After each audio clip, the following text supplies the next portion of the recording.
Good morning. Our Eastern Shores, other than a little wet. So we're really pleased to have you all here. I'm Doug Holly. I'm on the board of Chesapeake Forum, Austin Chair. We have ideas. We're working on our winter semester. And our ideas, and about 20% of the programs we offer each semester are from people's suggestions. So we're always looking for fresh ideas from students. Appreciate it. But today it is my pleasure to introduce Jim Duffy, the storyteller of the Eastern Shore.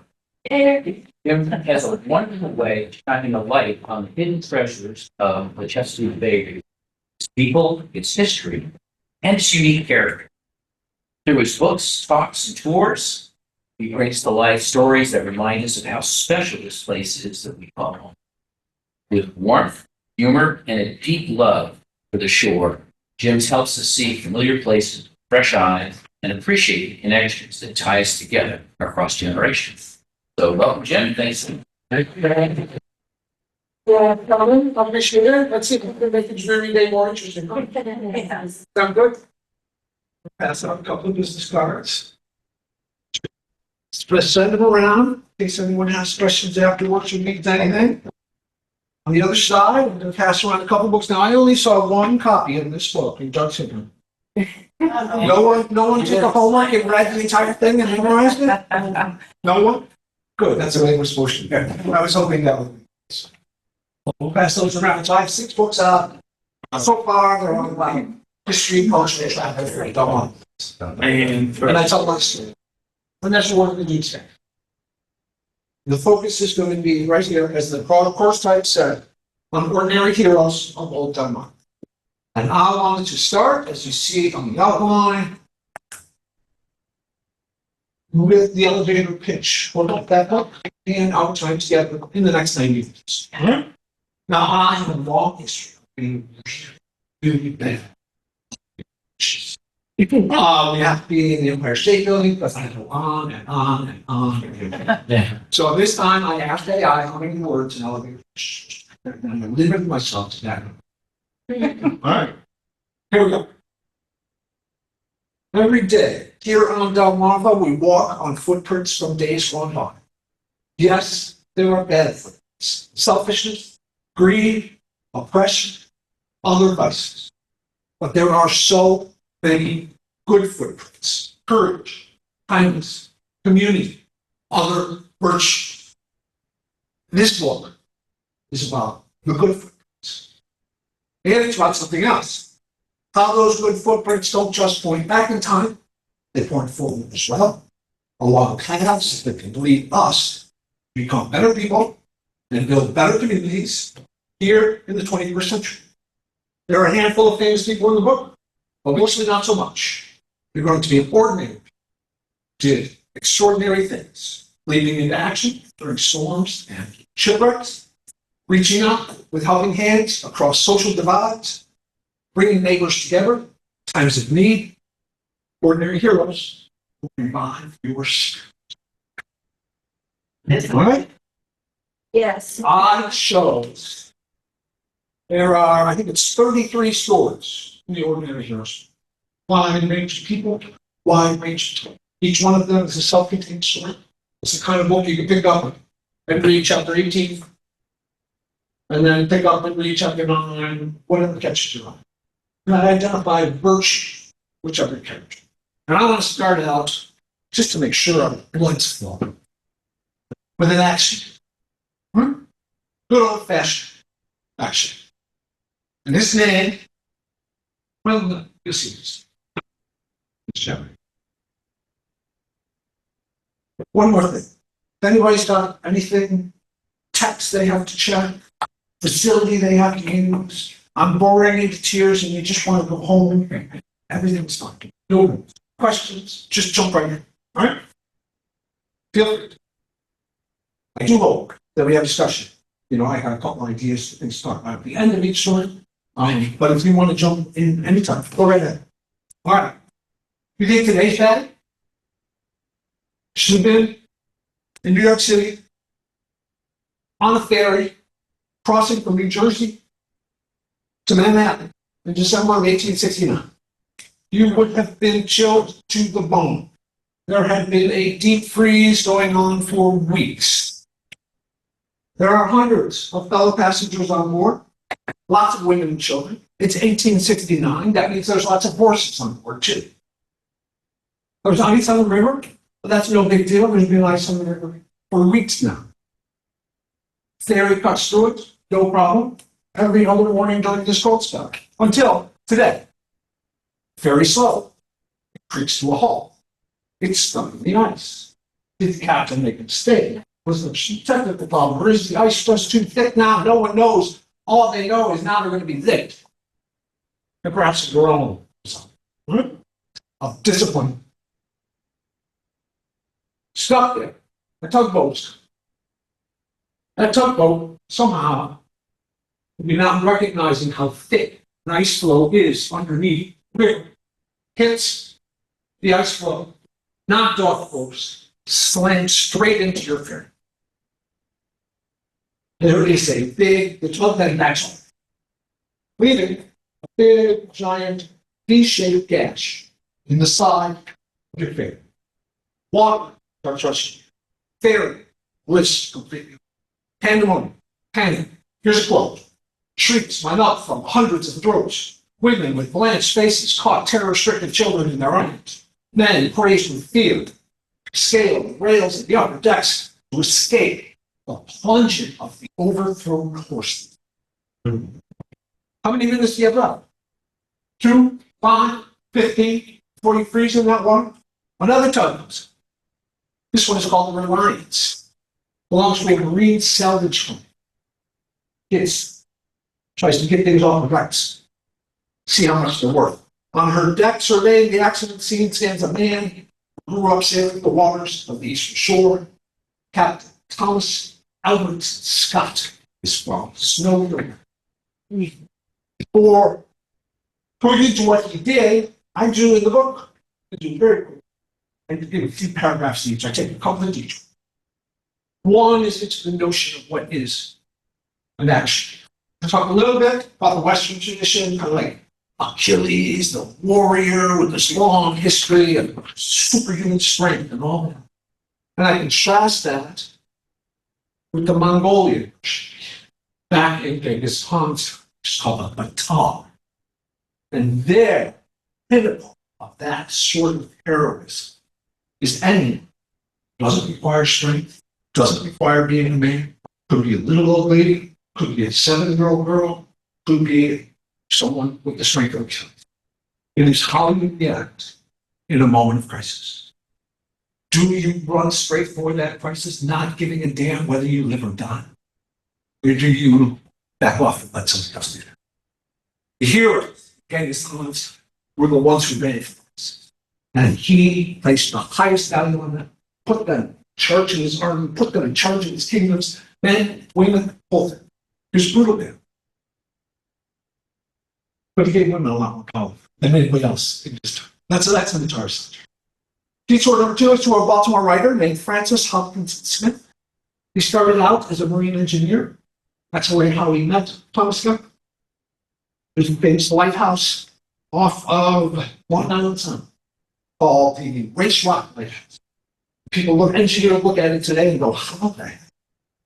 It was Captain Thomas Scott. And that's how they met. And he wrote a biography of Thomas Scott. He wrote a fictional novel in which Thomas Scott, fictional names and the character that became a Broadway play. This is how we learn all this. Detour number 3 is to the childhood in Snow Hill of Thomas Scott. We know almost nothing. And we know that he's 15 years old. He is the captain of a punch sailing the waters of the bay.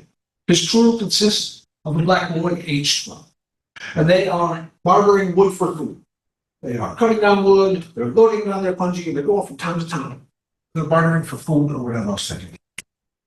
And that's the beginning of a maritime career that leads him all over the West Indies, eventually up to New York, eventually up to this day in 1869. And Smith, that writer from Baltimore, said this way when he showed up. When he showed up to do that Race Rock Lighthouse, this is how he made Smith feel.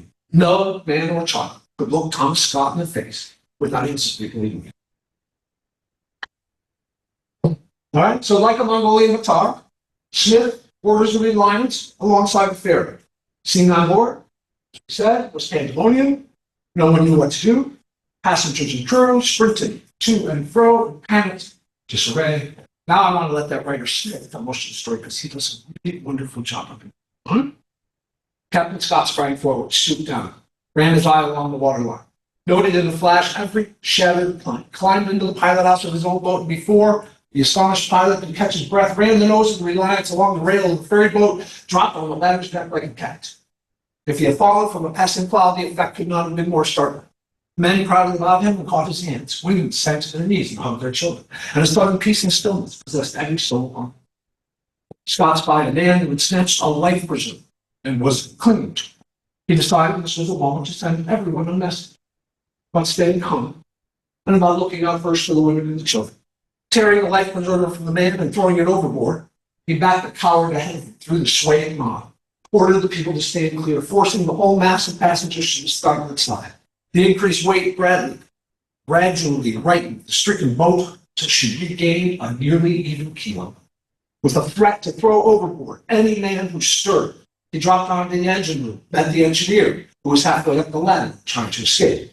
Scott compelled him to go back downstairs, then started to drag mattresses from the bunks and strip off blankets, racks of clothes, overalls, cotton waste, rags of carpet, cramming them into the great rent in the side of the ferry. The hole was getting smaller, water still coming in. Another mattress and cried, quick, but there were no more mattresses.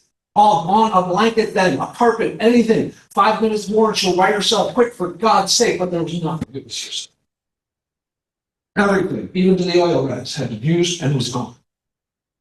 Your coat, think of the babies, Glenn. Do you hear them crying? Coats and vests were off in an instant. Engineer, on his knees, bracing the shattered planking. It was useless. Didn't work. They weren't strong enough. Captain Scott stood a moment as if undecided. Ran his eyes searching over the engine room. Saw that for his needs it was empty.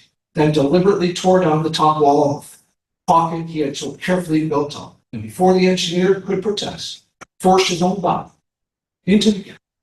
Deep freeze, on many weeks, forced into the air, arms outside, getting flanked by ice. An hour later, the disabled ferry boat with every soul on board, live, was tugged into Hoboken, New Jersey slip. When they lifted the captain from the wreck, he was barely alive. The water had frozen his blood, floating ice, torn flesh, along his arm from shoulder to wrist. When the color began to creep back into his cheeks, he opened his eyes and said to the doctor, who was winding bandages around his body, "Is anything H? Is it New York Herald Michigan? I'm Rush. This is the first record of a league of this size ever being stopped at the body at the risk of his own life. Captain Scott, say so. Took him a couple of months to recover. There's one more fun twist. His salvage company sent a bill to the ferry for his time and for whatever materials he used in the rescue. And that ended up in court. And the salvage company called Scott in, and they said, "We have some paperwork here we need you to sign so we can file it with the judge." And they gave it to him. They had him read it, and he read it. Scott read the paper, put it down, put his hand on, started out the door. "Did you sign it?" "No." "Then I ain't even gonna." "Why?" "Because I ain't so darn mean as you. Look at this injured arm I'm on. Do you think I would have gone in that hellhole if it hadn't been for the women crying and the babies hollering? And you want to pay for it? Damn." And he walked out, cursing like fire. Years later, when Smith was writing that book about him, he asked Scott to get out his old ship's log and review his day in the ship's log. Here is what Scott had written. Left Jersey City, 7 a.m. Ice running ahead. Captain Scott stopped the helicopter. That's it. That's all it said.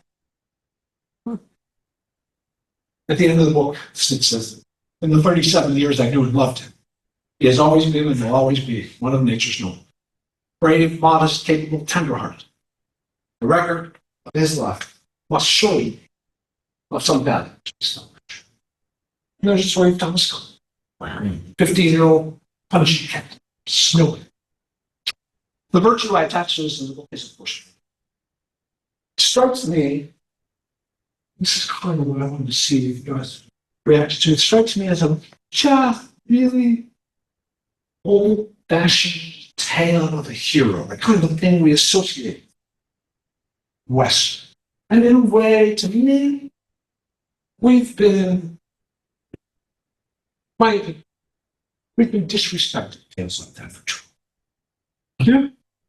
Maybe there were too many. Maybe there are too many of them in the past. Personally, I think we've gone too far. In terms of forgetting this heroic man, and I don't just mean Maiden. There's another chapter in the book. Woman Elizabeth Fulton did incredible feats of superhuman strength and wits with her husband in the middle of a hurricane saving his life. But that was some. So how did everybody react to this? Anyone want to jump in and get talking about doing monopolize? Kind of curious because of this character. Did he do any other acts of courage? I mean, I Did he? yeah, I can imagine he was stopping. Yes. That project that I mentioned, building that lighthouse. So the deal with that lighthouse is that you send out a modern day engineer, look at that lighthouse and understand what's going on. That person will be completely flabbergasted that these people were able to build this lighthouse that's still standing out there. There's like a documentary film, the museum in New York about how complicated the construction was and everything like that. And that's in some Smith's book too, and the number of different things that they had in which it's not day to day. Over and over again. The thing that got me, which I thought was the act of bravery, which probably wouldn't happen today, is failure to sign the paper. And yeah, that was actually my next line. Exactly. I don't see too many people standing up to big business, Yeah. not doing what they get to do. Yeah, that's how the writer Smith and Scott met. After he walked out that door, he had to find a job. And that's when he ended up doing the Race Rock Lighthouse with the writer. And, Well, to your point, Mark, you hear a lot about crimes happening on the streets and people just walking past. And, so the times have changed and people are kind of afraid to get involved now. But I think people still do. You still hear stories Yeah. of them. I mean, Yeah. when you see something happening, you kind of stop. I mean, it's kind of like, what do? But in today's world, probably one of the first things you think about is, if I do something, will I get sued? It happens too often. he had a lot to be afraid of jumping on that ferry boat. Yeah. You know, I mean, that's it. Yeah. That sort of aspect of the thing doesn't change over time. But I understand exactly what you're saying. And that I think it's more fear to get gun. You're speaking out, I can't hear you. I think it's more fear. Do they have a gun? Do they have a knife? To retaliate to you. yeah. No, And I was struck by the difference in the writing style too. uh-huh. A lot more illustrative in the way they wrote back then. Yes, More imaginative. Bringing it to life. I love her writing in the early 1900s. Yeah. Early 1900s newspapers, books like this. I find the writing style really engaging. Jim, I hate to pause you, but the Zoomer had the part your best.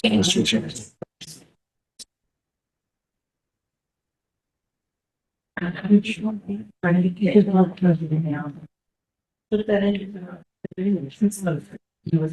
Yeah, because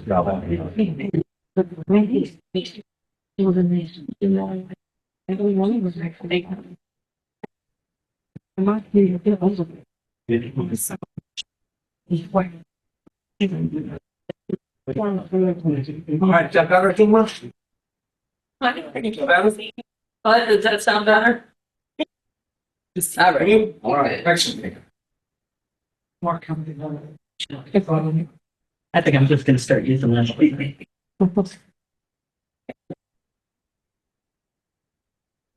The other, question about still is sort of man and woman of action kind of hero knows what to do in a crisis like this is how much and whether that sort of old school Eastern Shore Delmarva upbringing of being constantly on the water and tinkering with your boat, fixing your boat and understanding how water works that many of us, including myself, never had. We're not lucky enough to have it growing up, and how much those sort of not old school values, just the old school things you had to do, made it really easy, made it easier to jump in because you knew how to get that shit right. You know, you knew what you had to do and all that kind of stuff, which I wouldn't have had. That was the other thing. Yeah, I thought you were going to say that you got people off the boat and onto the sunboat. That would have been That's in the fact that he walked the thing so that your boat could get back in is pretty decent. That's the best thing to hear about it. All right, let's talk about heroes. Yeah, absolutely. I can't hear. Do we have a microphone for him? Yeah, it's quite loud. You just put it on. So, No, we. well, no, I had it on. Yeah. Your voice is very low. I've almost never been there. Yeah. I will. I have my heater. And you talk very fast and that's true. I do some when I'm reading when I'm doing the action story, I want to talk fast. All right, Is that better? Yeah, we'll try it. all right, I'll try, and I'll try to. I'll try to. Right? I think we'll do.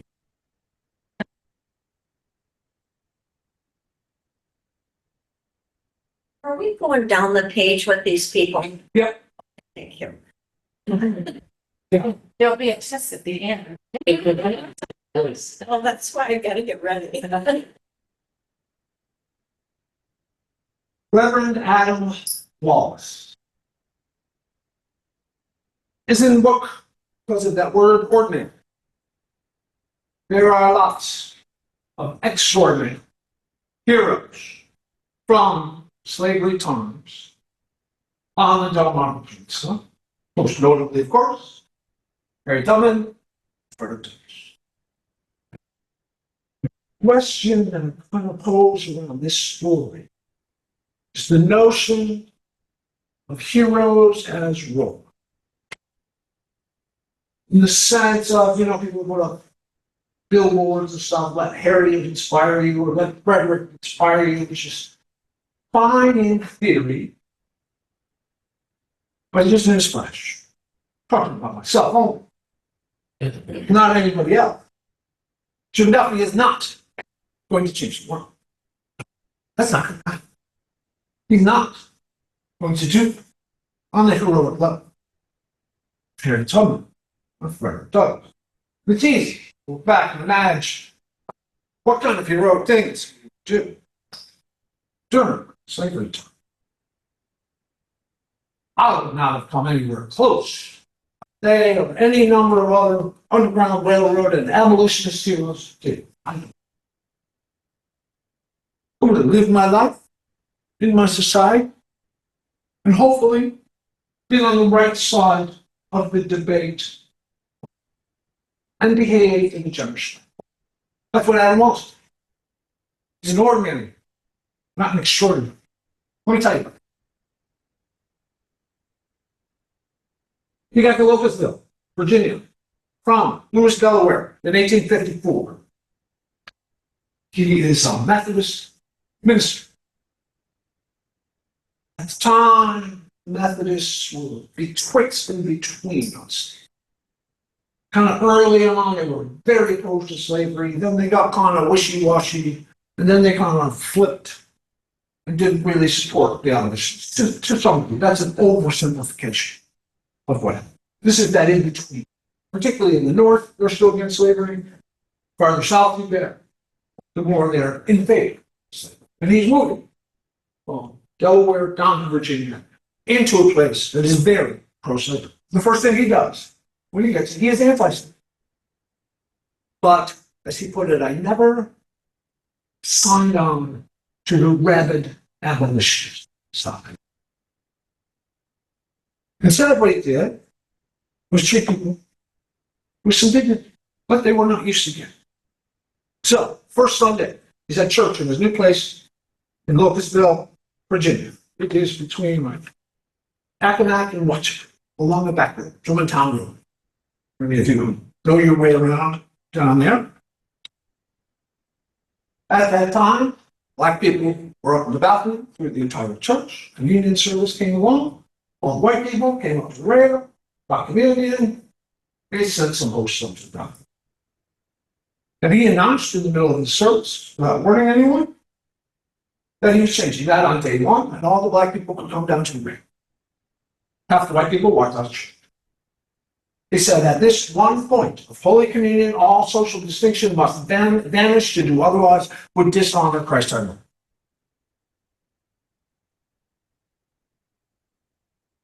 As the white folks are walking up, he is having precious time with the old saints at the altar. There is talk, here's talk after church of threats being made against him. They're going to report him to the bishop. They're going to try and kick him out. But the bishop had his back and he stayed. Second thing he did. He's with his wife on a carriage, driving through the countryside. They come to a store, land in the middle of a ruckus. Two men, white men, are binding an old black man, tying his legs, tying his hands. Wallace thinks they are treating that old man too roughly. He leaps from the carriage, accuses them of cowardly maltreatment. Are you hearing what I do about this? Great, Okay. great, yeah, Good. thank you. Those men tell him to mind his own business. Wallace's response, it's my business, always and everywhere, to fight the devil. The men ride up with that old black man tied up. Wallace goes into the store where people have been watching this scene. He learns who the black man was. His name's Uncle Sam. He's a freeman.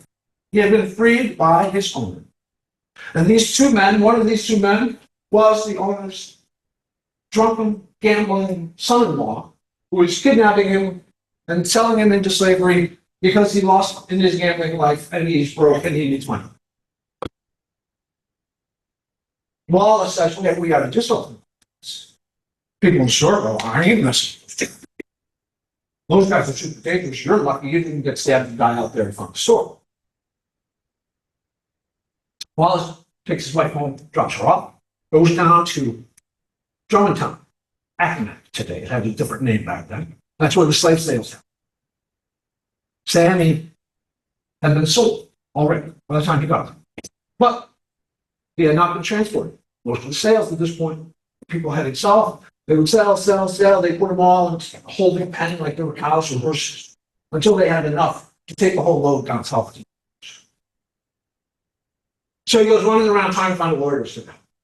No, 1,000 times no. But then he finds a farmer who used to be a lawyer who said, all right, I'll draw some paper up. Draw some paper up saying this is a free man who's been kidnapped and we need to let him go.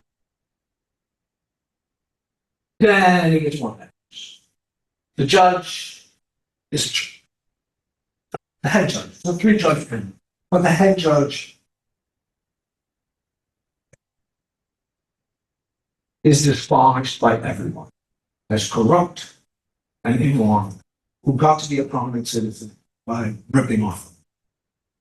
Was his name Roberts? But they're doing this case, right? And you never know what's going to happen.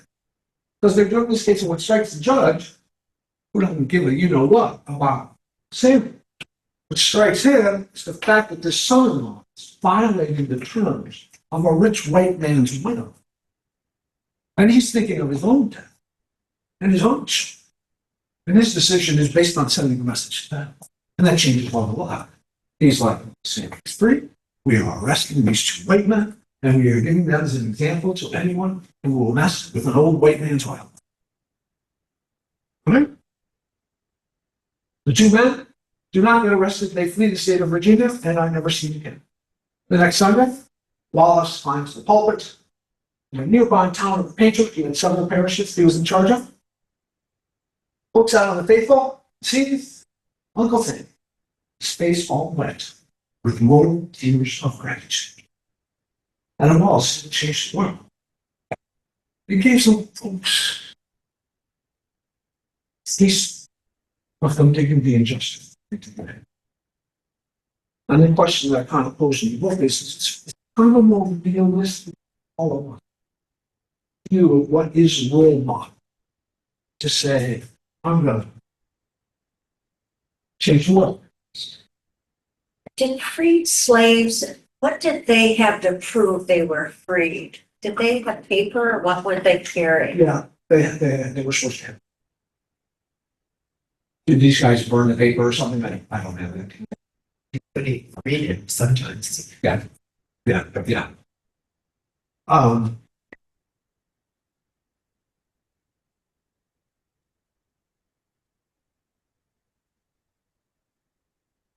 My other thing that I was going to mention against that, what you were saying about it's a little bit of a sideways way, which is Reverend Willis got help from some unexpected places. This farmer, after 15 people told him no, and this farmer goes, all right, I'll write you something. And then the judge, who latched on to a slightly different issue, but nonetheless, started with him. It would have been easy for him, Uncle Sammy, us, reading the story, to go, those people. They're jerks. What do we? It's a problem that we expect to work. Should. That's the question. There's one other extraordinary story with Wallace. Just so weird. I've never told this story. People down there were enslaved the children. A bunch of black people because they had their trust in land. How many had late in the day, 1859, 1860. Things had changed on their farm. Everything was going on. He asked them. They asked him. He said, we're trying to get in touch with the Underground Railroad. We're going to run away. Only one nature. His advice was no. Absolutely not. Don't you dare. First, you're off the road. Second, it's too dangerous. You're going to die. He had a whole list of don't you dare. It was late in the game. Wasn't that long they had to wait? The slaves got free. Those people threw a big party for him after the Civil War. But tell them not to run. Bases. History's so nuts. Right? All right, let's take a look at each. Little Talbot County facts. Anybody from Tillman? Anyone from Tillman? No Tillman? As of 2021, last time I looked, the National Narrows drawbridge was the busiest drawbridge in the United States. Did you know? It went up and down more than any other drawbridge in the entire United States. 12,000 crossings in the year, that's 30 plus times a day. You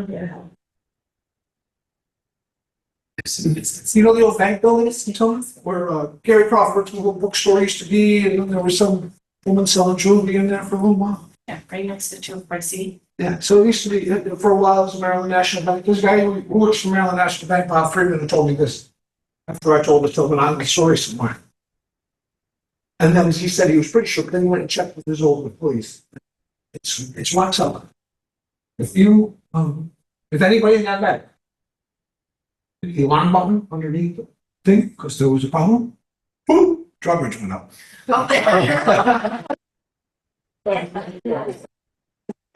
So you stayed up till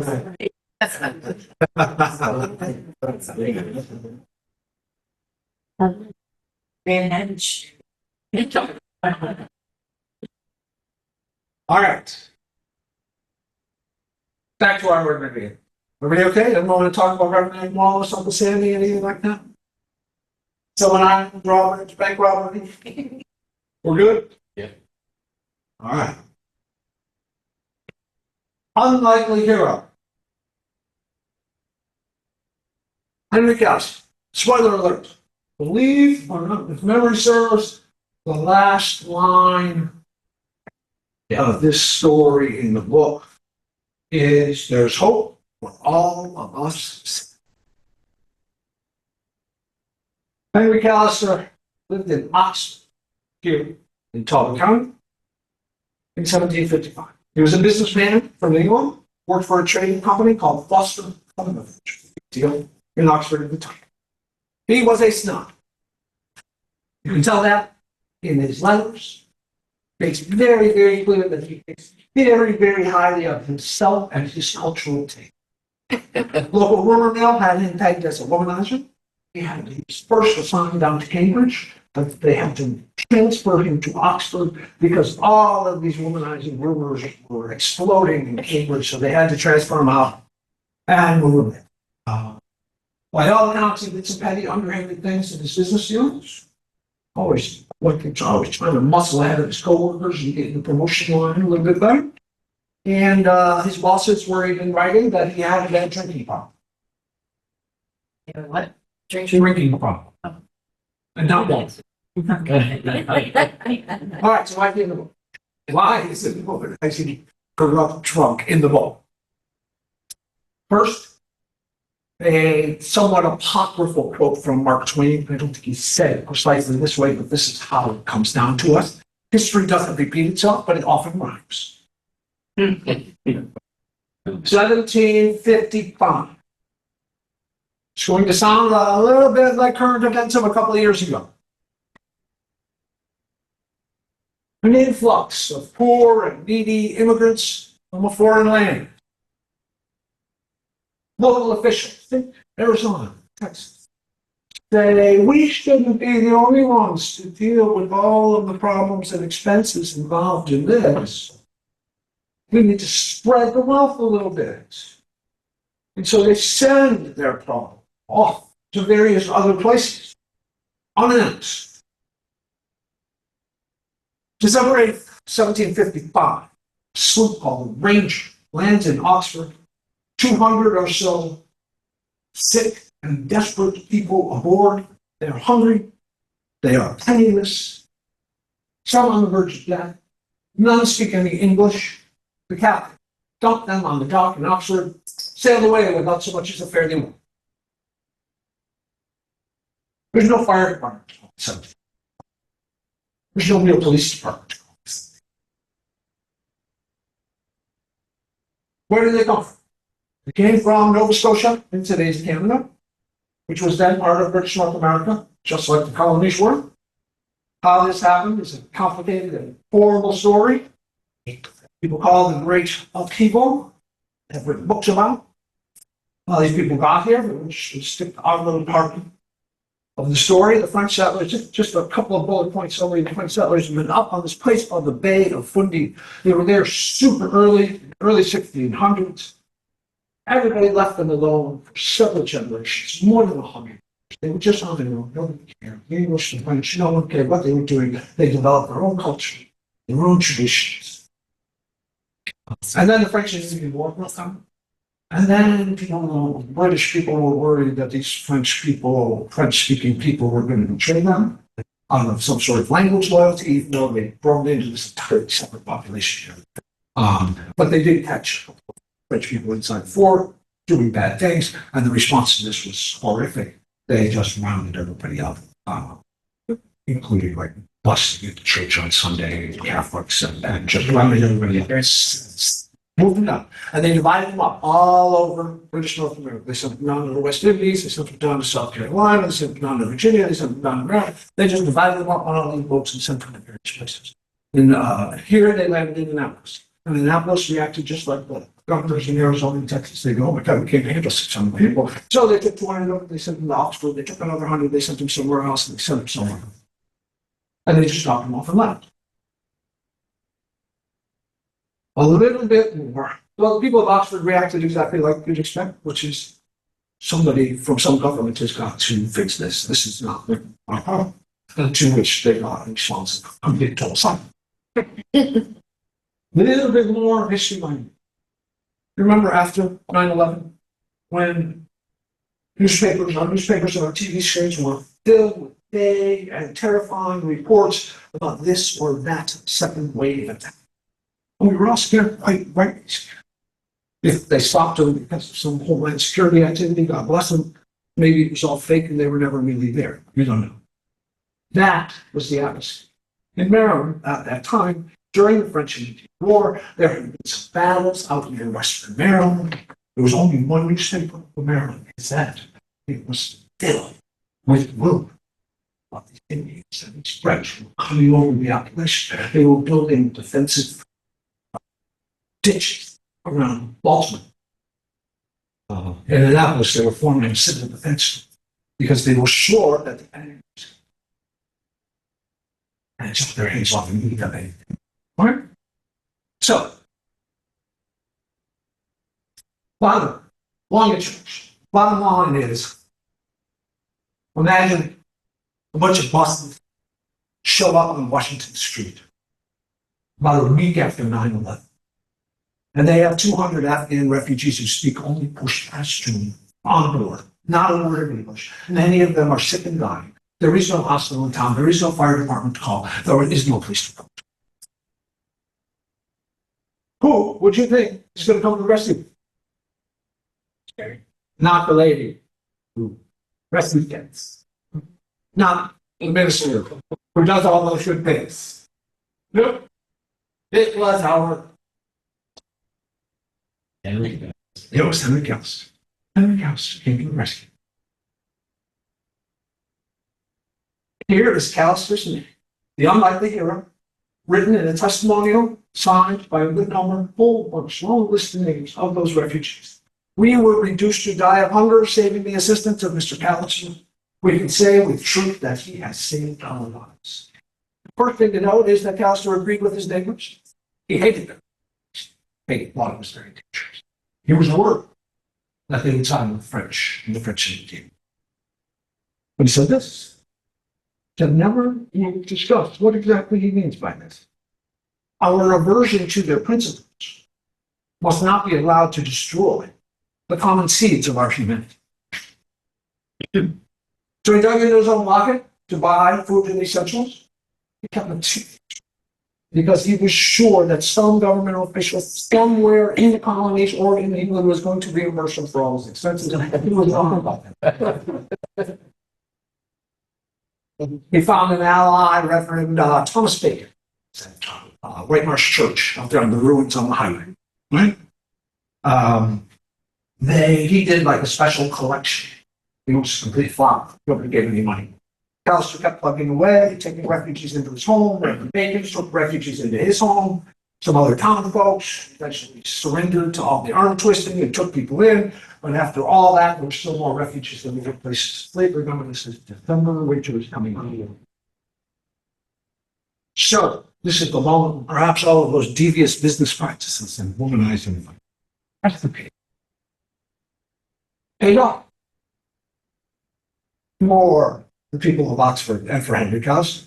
He used his business connections to commission a young sailor, Jeremiah Benton, loaded a bunch of refugees on a schooner called the Hummingbird, sailed it up the Wye River to the richest and most glorious plantations in all of Talbot County. It is possible that one or two landowners there knew what was coming. It is definitely that most of them did not. Dropped off a few refugees that every rich guy got.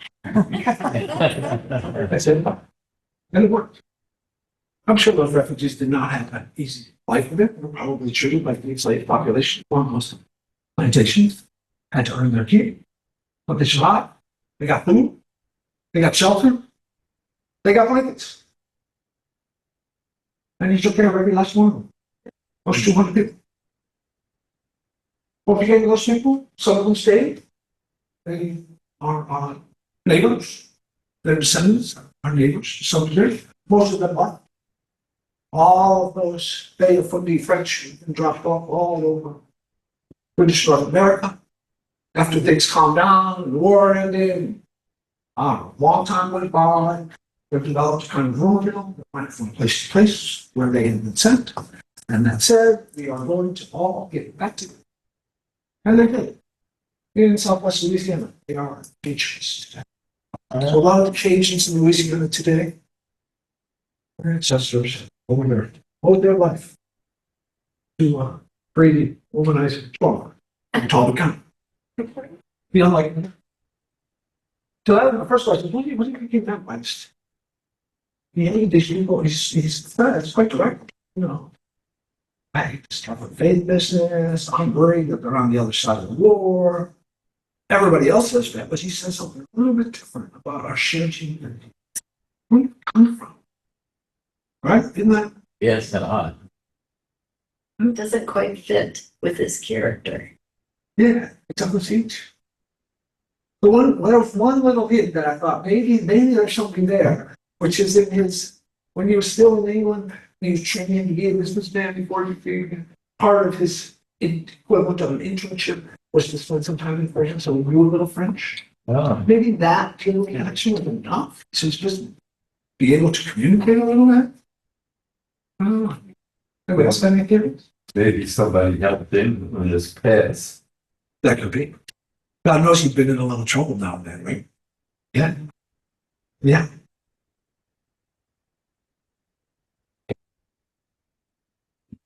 Should his, or how do his many days in life,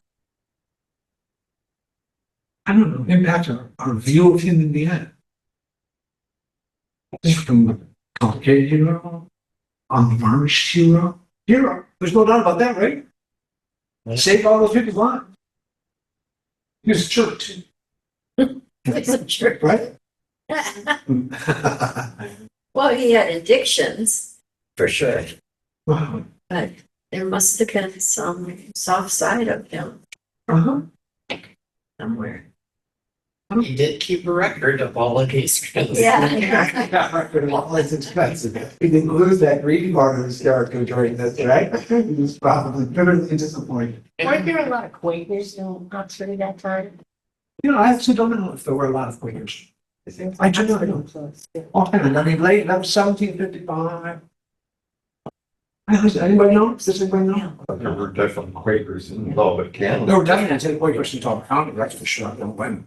The banning guy has something to do with it. I just read this, that there's a stagecoach that went from the Oxford ferry up to Royal Oak. And then wherever they went beyond that, there are a lot of people got off the ferry and went that direction. And I think it was Jeremiah Banning. Some Banning owned a lot of boarding houses up there. Yeah, the Bannings were a big 1700s name. I couldn't tell you which ones were which and which ones aren't, but I do have a fun and this. I do have a fun Oxford, actually. There's a book on Oxford in the 1920s book. I'm remembering what it was like to live in Oxford in the 1920s. His name's J. McKinney Willis Jr. That book is in the Maryland. I just stumbled into this in the Maryland room at the Talbot Library, just wandering around, interesting things. And I came across this book and started reading it. So in the 1920s, when it snowed heavy in the winter, you would suddenly hear all of these bells as a bunch of farmers would be riding in from countryside all at the same time. Somehow they had all communicated this. Bells start ringing. Everybody in town knows what this means. The farmers on their carriages gathered down by what is today it was a steamboat wharf then, ferry dock today. That was the starting line. And they all raced up Morris Street. And everybody got out of their houses and stood on the sidewalks and watched these farmers race down the rest of it. There was gambling. It's always an economic day. But that wouldn't be a day. You know, sometimes people ask, oh, what day would you go back to history and, you know, be like I mentioned earlier, helping Harry Tubman or helping for. But another thing is, I don't go like to sit out on Morris Street, gamble on the horse race. I would just be a part of that community and how things work and all that. That's another consequence. All right. Let us finally switch up on our gender, right? Oh, Mary Banning. Mary Denny. All right. Okay. All right, just like I started that first one, it's like imagine you're on a ferry boat in New York, imagine. 1890s, you're on the bus. In the city. Big horse-drawn carriage. jam-packed with big. The woman gets on. She is stout with a fair complexion, sandy hair, and a pleasant, although somewhat erratic man. She had a twitch going on, making some weird noise with her mouth. I don't know. She's carrying with her a basket with plants. That plant is known as Phallus duplicatus, and it is one of the foulest smelling fungi in existence. Called, the informal name is netted stinkhorn. It smells like something between fresh laid dog poop and rotting meat. So let's get on to the problem. The lady with the twitches and the plant. And to make matters worse, flies adore netted stinkhorn. So now the flies are descending and plus this woman herself said the smell had increased to such an extent that the flies nearly devoured in their eagerness. She was like, see if the other passengers just sat back and took it.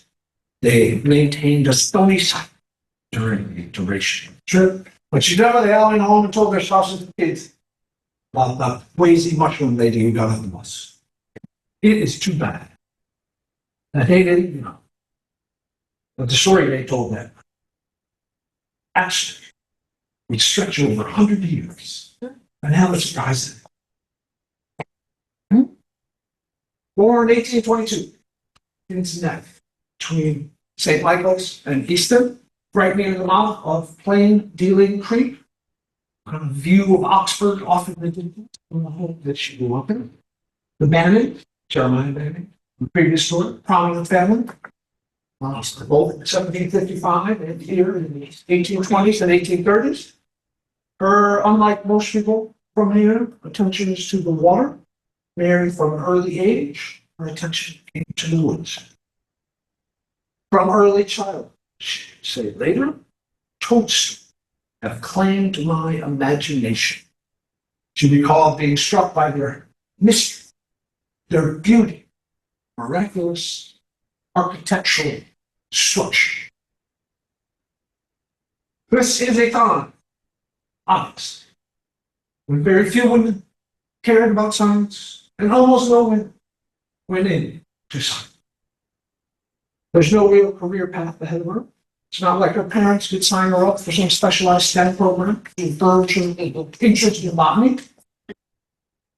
She's on her own. Then she keeps looking at mushrooms in the woods, learning a little bit. Then she gets involved in a charity project. Charity project is to help a mission school for kids. It's unclear to me from the historical record where that mission school was and what their mission was, but it seems to be a charitable operation of some sort to educate children in need. The phrase was most often used for like Native American projects would be a mission school at that time, but I haven't been able to nail this one down. She gets involved. They invite teaching concepts, little curriculum ideas. Did you ever have an idea that tossed into your head and you're like, oh, don't do that? And then you won't let go of it? That's what happened with Mary Ben. Her idea was, I should teach these children about mushrooms. And she laughed. She said, no. But the idea would not let go. And so she developed a little curriculum for this mission school about mushrooms. And here's how she came to think about it. With few exceptions, fungi are considered botanic outcasts, like beggars by the wayside, dressed in gay attire. They ask for attention, but claim none. She thought teaching children about these outcasts would show them how the glories of God shine in the smallest and most disrespected of things on earth. It was a means of teaching faith, a means of cultivating minds and hearts. And that seems to have been the project. That charity project seems to have been what sent her over the monthly event. She began going after mushrooms everywhere. Right? She's still on the Eastern Shore now. She's all over the Eastern Shore. She's into Delaware. She's over in New Jersey. She's down in Virginia. She's on the Western Shore. Always studying mushrooms. Eventually, she's got a mother, a sister who are a little bit sickly. They all have to move to Baltimore at some point. It seems they're not rich by any stretch of the imagination, but it doesn't seem like Mary needs a job. She's got to take care of her mother and her sister. While in Baltimore, then, she has a little access to science. She spends a whole bunch of hours in various libraries out there teaching herself the science. And then every time she finds care for her mother and sister or whatever, she gets it away and she jumps off towards some woods. She knows exactly how to work it. There's a great story in the book that I don't have here in my notes, how she rolled into this town and found the three filthiest looking Bun Street 11-year-old boys she could find. Said, do you guys know where mushrooms are? And they went, oh yeah, we're gonna, and there's this whole thing where they take the mushroom lady out to the forest and show them where all the mushrooms are. Jim, she's traveling by horse. She's traveling by public transit. Yeah. I would think that would be the best way to put it. She's like taking a stagecoach to somewhere in Virginia, and then maybe she's either hiring a driver or she's renting a wagon when she gets there. That would be my guess of the logistics that are about. People treat her like they don't treat her all that well. When they find out what she's doing, a lot of people don't treat her all that well. Most people see her as a crazy, this is her own quote, as a crazy woman fit to be placed in a straitjacket. That annoys her for a while, but eventually she comes to feel sorry for them. How I do pity their ignorance. After 20 plus years, she ends up with a book describing all of these mushrooms. She's on there 20 years. And she paints them. Those watercolors too. She paints them. You'll be able to find them online when you go home. Just look at mushrooms, and you'll find these glorious kind of folk art, untrained recreations of the mushrooms and all their glorious colors that you saw in the film. And then, well, let me give you a little slower. In that book, 23 mushroom species previously unknown to science. There had only been one book, that one, that was published about mushrooms in North America. First would have been the second. This unschooled, crazy lady who got on that bus with that sticky mushroom was one of the best mycologists. They called them in the Mid-Atlantic and all over the country. When her health started to fail, nobody at this time knew it. They just knew the crazy lady was wandering around looking at mushrooms. And when her health started to fail, she had a book.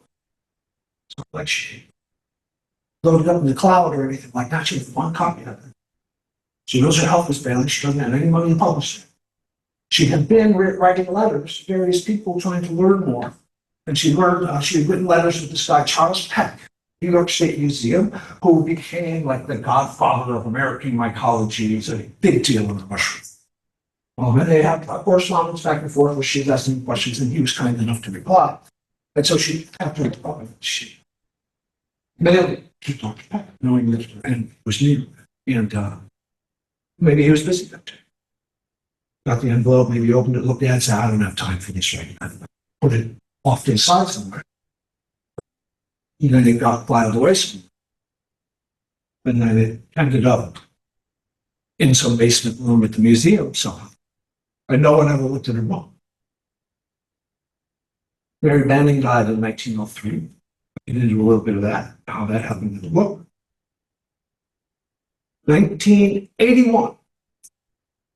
A mycologist named John Haynes is at the New York State Museum. He stumbles upon this manuscript, realizes what an extraordinary accomplishment it was for its time and considering the gender of its author. He organized a special exhibit at the New York Museum of the paintings and the book and a biography of her life. That exhibit then went traveling to a bunch of other colleges around the country. If you go on the interwebs now, this one that no one knew existed in 1981, all over the internet, Maryland Women's Hall of Fame, like I said, the whole Google her name, you'll find the beautiful photos that she has done. She has almost a mushroom named in her honor. There's like this whole formal naming. It's reaches various stages. She's on the last stage. It hasn't been. It's the last stage to make it official. Well, the Anita, I named Jim, Mary named Slender Caesar. And I suspect that she easily loved. It's one very special each a glory. It's right back to that mystery school thing. He was. And this is right here over there. Reactions before I'm poisoning the atmosphere with my own little thought. What? Poor people from legal, that's what before I heard somebody say, oh, very bad. Well, the royal, it's funny, she lives at the end of Hopkins Neck. Well, at the top of Hopkins Neck is part of the Royal History District for the National Historical Trust. And it includes, I don't think anything exists anymore, a church, a school, I think the word mission was, it was in black neighborhood. And it was a school, a church, and there were 3 buildings there, 3 public buildings. And that was right up the road where she was, so that might have been So maybe that was the mission. people that she knew. It was like the same time period, because it was after the Civil War, and then Yeah. they started really. Yeah, Reconstruction time, trying to get some education going. The cemetery is still there. That's right. And I think they turned. It just burned down like 10, 20 years ago, that something was there. Yeah. Yeah, I think in my research, I've been on this run, reading a whole bunch of Native American history. I think my research is probably pushed by the fact that that was a big phrase, like people from the East Coast sending people and money and goods and curriculums down to like to Cherokee and in North Carolina and stuff. But maybe it was local. I was thinking it was more of a national.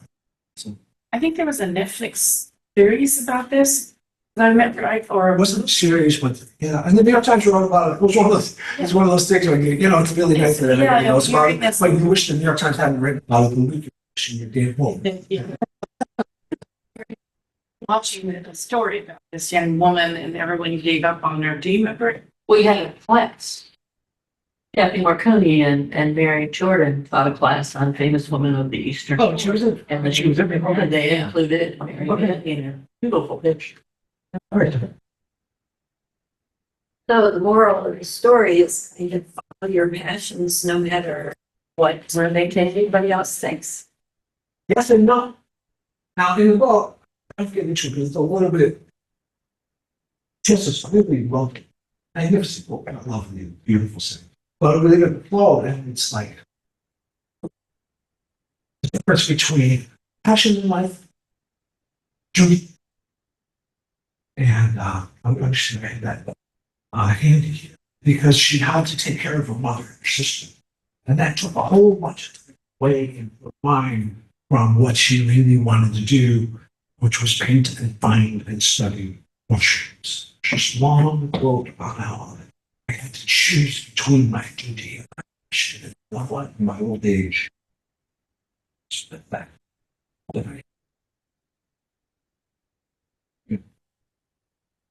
Interesting, thoughtful, and maybe something to think about the next time some crazy lady gets on a bus room. All right, we said Royal. How do these places in America? Another little fun. Royal Oak is the healthiest place in America. Did you not know this? how do you know that? How do you know that? Where do you know that? All right. Late 1800. Royal Oak had 2 saloons and 5 stores. Plus a business that was a combination carriage, showroom, and undertaker. In 1874, this sentence appeared in a local newspaper. According to unpublished statistics, the health center of the United States is a circle with Royal Oak at the center and a radius of 4. Healthiest places right there. The news spread all over the place. Dixon Preston, history of Talbot County. That's where I got this. This quote from it picked up by metropolitan papers and published and republished, embellished and exaggerated throughout the United States for the next 20 years. It even appeared in the Manila Times in the Philippine Islands. Example, Star Democrat, 1889. The judge looks hale and hearty and says his health is remarkably good. He lives at Royal Oak, one of the healthiest localities according to statistics in America. On the town example from the Baltimore Sun, 1916, the hotel is, quote, located in the district said by Dr. Christopher and Dr. Cox of the health department to be the most healthful locality in the United States. Where did that 1874 unpublished statistics that came from? Came from an editor at the St. Michael's Comet newspaper who made it up out of whole cloth while writing a real estate ad and trying to get someone interested in the property of the land. It changes. All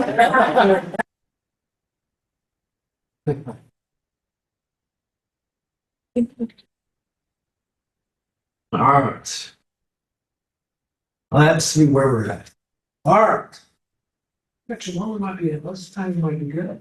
24 minutes. Yeah. Well, this one might spark some controversy.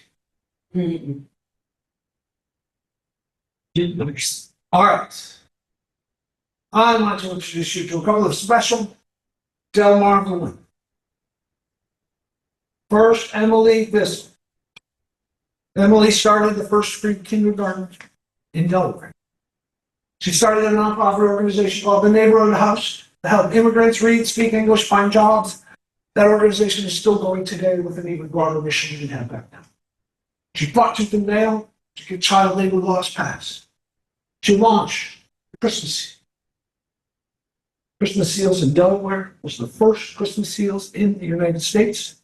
So it was the origin of all the money that gets raised by Christmas Seals today for the American Lung Association. She was trying to save a tuberculosis facility that was going out of business. Mary Thompson, they worked close together with Emily Bissell. She launched the Delaware chapter of the American Red Cross. She got started in do-gooderism. Railroad came through her neighborhood and it ended up filthying up a pond that all the children loved to play in. So she built the children a giant facility where they can play like this is for kids. She led that's what I just said. That place, the West End Athletic Club, is still going today as well. She got deeply involved in Rehoboth Beach. She was the first person to beautify Rehoboth Avenue, plant flowers. She fought this crazy, insane, chaotic fight to eliminate mosquitoes from Rehoboth Beach. Did not win that fight, as we know, but she did make much more progress than anyone expected. She's the reason all the Civilian Conservation Corps work was done changing saltwater marshes into freshwater marshes, which we're actually now completely reversing because it was environmentally unsound. But she got it up. They spent a lot of money on her work. Any community would be lucky to have these two women. Oh, things they accomplish, all this good, caring for the less fortunate. Let me tell you one other thing they do. They fought tooth and nail against women getting the right to vote. So, What was her reason? We're getting that. And they actually made all the different, Delaware should have all the glory. I think it's Kansas gets the glory for being the state that pushed women's vote over the. I think it should have been Delaware. It was like 2 months before he went for a vote in Delaware.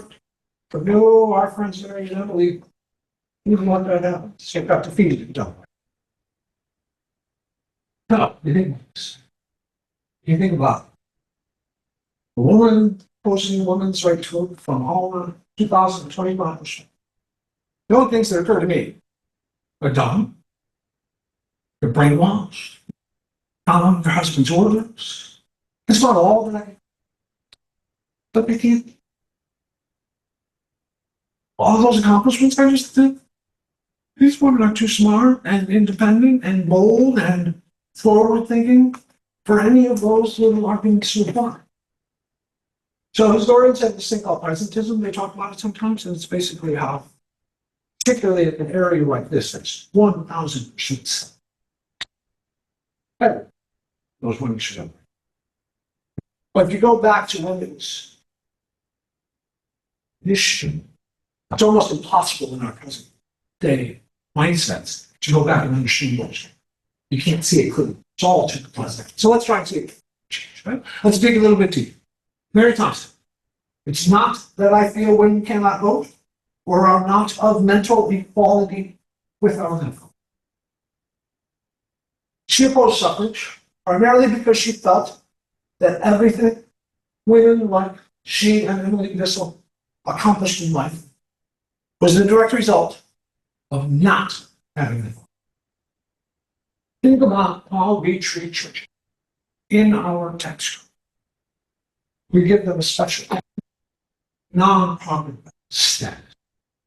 There's an exchange that comes with that. In exchange for that, they're not supposed to endorse candidates. They're not supposed to have, big political work. They're supposed to be not political at all. They're supposed to be a charitable organization. And we know that if whatever church, whatever denomination, we know that if they're trying to help the homeless, educate poor kids, or do whatever it is they're going to do, that they're doing that from an elevated place of faith, caring, not from some partisan effort to advance their political cause.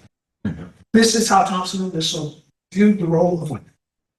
All that grubbing for power and votes and money, leave that to the men. Do voters. Being a mother, not just to their own children, but to all God's children. That was real women's work.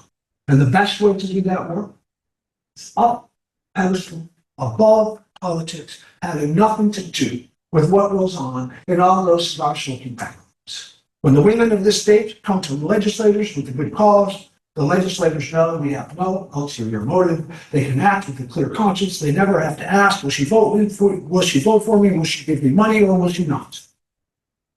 With the vote, they argue, women are going to become just another grubby little interest, like union bosses, like rich guy lobbyists, and she's going to join the ranks of all those people duking it out in the political world. When they'll be stepping down in class to the street. That's how they vote. Keep women out of those cigar-filled, cigar-smoke-filled bags. Keep them above grade. Pure, watch them accomplish great things. No, they didn't convince me. I suspect they didn't convince you. But the argument's a little different than maybe we expected. Yeah. A little bit different than we expected. A little bit more like, oh, I can see how somebody might listen to that argument. That's what interesting. These two were not perfect by any stretch of the imagination. They spoke of their opponents in disrespectful ways. Bluesy, right? They did their share of that. They definitely said, terrible intellectual capacities of black women and whether we wanted them to go. But guess what? The other side threw a lot of insults at them too. The insults that I started out with. They must be brainwashed. Or they must be idiots. All that stuff. How can you betray women over everything? Everything else. So the back and forth isn't so much the point as it is that the insults were flying around on both sides. And they didn't start this fight. They were just going about doing all their good deeds, and somebody else tried to ruin it by giving women the vote, and then they get dragged into this, and now, almost as if to prove their point, everybody's throwing insults at each other. They're in this book. First, for all the great things.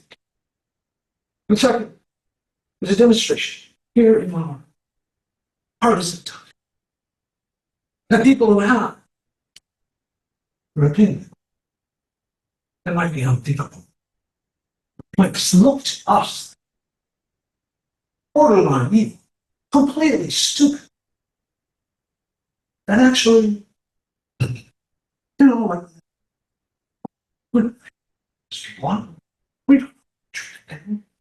know how to treat other communities. We don't know what to accomplish in life. We're just looking at social media and going, oh my God, what an idiot. And so for me, they are a role model today in the spirit of church sign. So driving down through Virginia, down into the United Methodist Church, Oak Hall, Virginia. Driving by, how churches have fun with their signs. This one said, a wise man once said,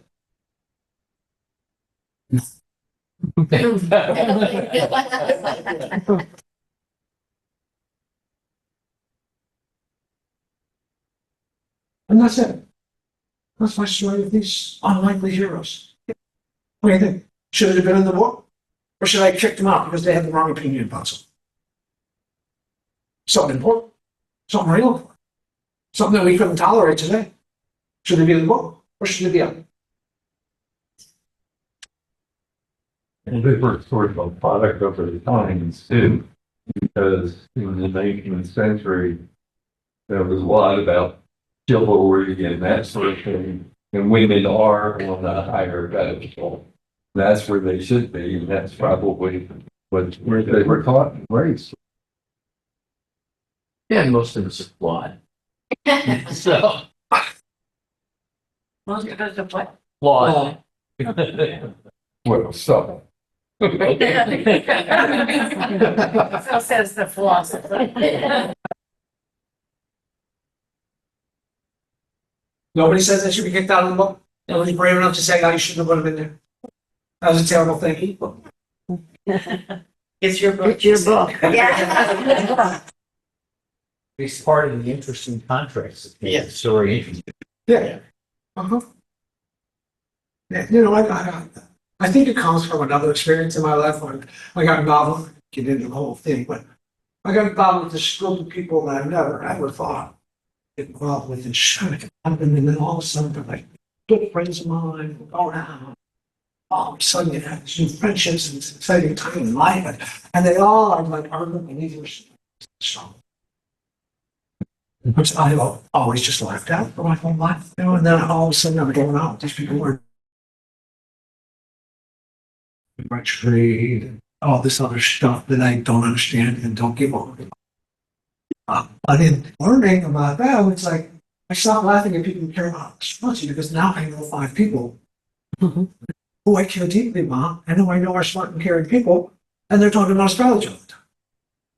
So that's kind of, I think, and that was going on in my life at the same time I was thinking about this issue. Say that. All right, next one. Friendship.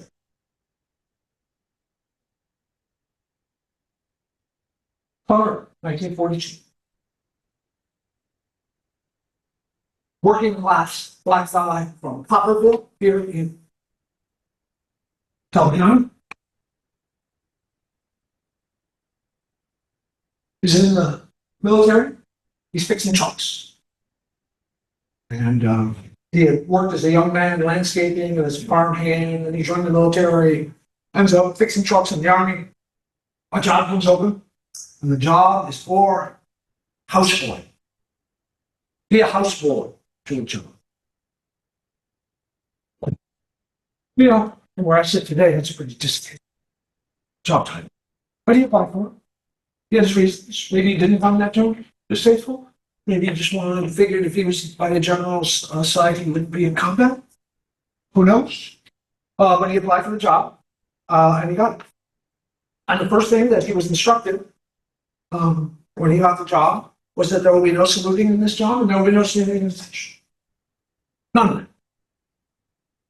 This general just wanted him to make sure that wherever he was, temporary housing, tent near the battlefield, wherever he was, it felt like home and it operated like home. That was his job. Make wherever I am. The general was Dwight D. Eisenhower. And the man from Copperville was John Money. They had different LSU, different stations in life, but it took them, like that, to learn that they had a whole lot in common. They both came from relatively modest beginnings. The general's father had moved to Abilene, Kansas with a life savings of $24 in cash in his pocket after losing all his money in some sort of business deal down in Texas. He found a job as a railway mechanic. The family got by. Both men were deeply religious. The general's mother set aside daily time after breakfast and dinner for Bible meetings all through his childhood. Loney had lifelong ties to the Shields United Methodist Church in Copperville. Both men loved hunting, fishing, growing their own vegetables. Both turned up their nose at fancy chefs and fancy highfalutin cuisine. They both preferred Loney and the general called plain old cooking. They lived side by side for the next 28 years until Eisenhower's death. They made it through World War II. They made it through the Cold War years in the White House and on into Ike's retirement. Eisenhower, Boney and I have been inseparable for more than a quarter of a century. In my life, he is the irreplaceable.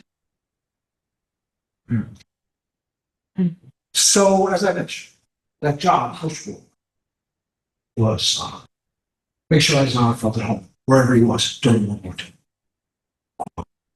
And they lived together in tents, they had temporary housing in London, during the Blitz, and they're planning D-Day, and everything like that, There's this wonderful quote where Boney says, Eisenhower had this incredible gift for leaving his problems at the office, which is Boney was part of it, right? Creating that home atmosphere. And Boney said he could never tell whether things were going good or bad. Never saw any worry on Eisenhower's face during World War II. Even as they were developing this friendship, they separated 1 week before June 6th. He didn't know what was wrong. He knew something was wrong. That was it. That was the only time. All through the presidency, everything was the only time he thought Eisenhower could leave his work in the workplace. World War II comes in. They travel from tent to tent all the way through and end up in Germany and everything like that. But the war comes to an end. And Eisenhower assumes that Boney is going to return to his civilian life. And he says goodbye to him. And Boney says, if it's okay with you, General, I'd rather see where you're stuck. So they go back stateside. They're there for a while. Boney gets married to a Talbot County woman named Dolores. And then Eisenhower accepts a job in Europe. He's the supreme commander of NATO. But once again, he's got a newlywed man. He says, call it quits. It's been great having you on my side. Boney smiles and says, I've known you longer than I've known her. If it's okay with you, I'll just stay with you. Dolores stays stateside, goes over to Europe, stays by Eisenhower's side. After he becomes president, they still stay together. Aceman on the staff. This is when Dolores joins the picture. She joins White House staff, particularly in the kitchen. And she is really good at just finding cooking. The media used to make jokes all the time about how often the Eisenhowers gave the fancy White House chefs the night off so that Dolores could make their dinner. I'd say that thanks for fishing and golfing. So countless times during the presidency and beyond, it was just him and John Boney in a boat on a lake on a river, shooting the breeze together. He caddied for golf outings, and this also led to a joke in the press, which was that every time the president lined up for a shot, Boney would run down and end up exactly where the shot landed. Waiting for it. Boney worked 7 days a week all these years. Most of the time, I was just satisfied. I never wanted to take a day off. Worked early morning till late at night. Never felt right going to bed until he came there. The biggest day for our area in all of this was June 11th, 1957, when the Eisenhowers invited everybody from the Shields Church in Copperville to come to the White House. Beautiful old picture of that. The interwebs, 40 people came, including John Boney's mother. You might think that that day would have been Boney's favorite experience in life, that day in the sun at the White House, and all that, but that's not what he told when Eisenhower stories in world history with them about their years together. And they asked him what was his favorite time. He said retired. Gettysburg, Pennsylvania is where Eisenhower retired. There's an Eisenhower National Historic Site up there. If you visit there when you're at Gettysburg, you will see John and Dolores Boney's bedroom and hear from the Dosons all stories, this friendship, and how close the two families became over the years. Dolores had the same thing to say. I couldn't wait to get away from the White House. It was not a place to attract any of my attention at all. I died in the late 1960s. John Boney died in the 1970s. Dolores remained with the Eisenhower family through all of her 98 years, dying in 2017. And I'll just say that to me, it's a story about the best of America. And it's just interesting looking back in stories like this is not the story of its time. But sometimes we trip ourselves up, make things complicated. Sometimes it's like, you guys just think. We're best friends. Took things from reading their own histories and stuff like that, like it took them about 24 hours to figure out they were best friends. You know, they will follow all of the differences. I think sometimes we keep ourselves up thinking, that's the friendship. That's the quality. Reaction, question. Friendship at first sight.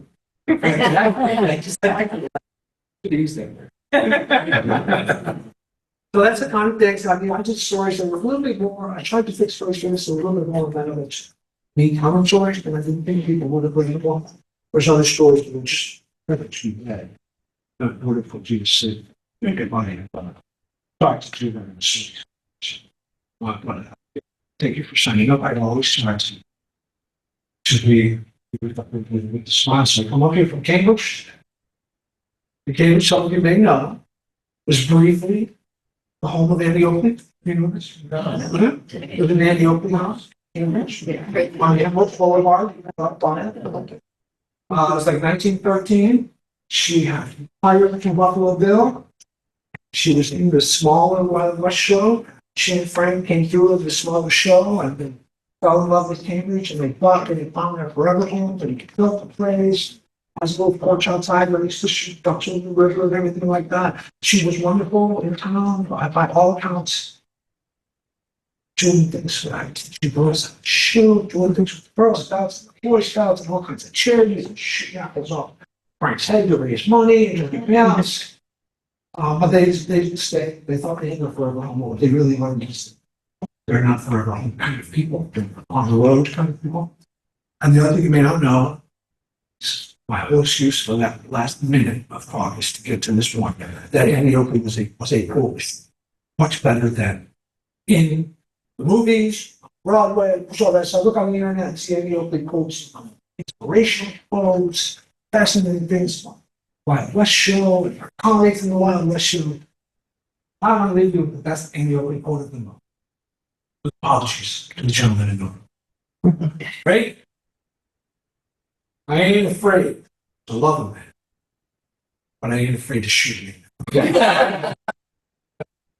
Thank you for helping. Every writer brings the best of books. If it's me, my boss, every writer brings the box of books with them. And I'll hang out with the questions.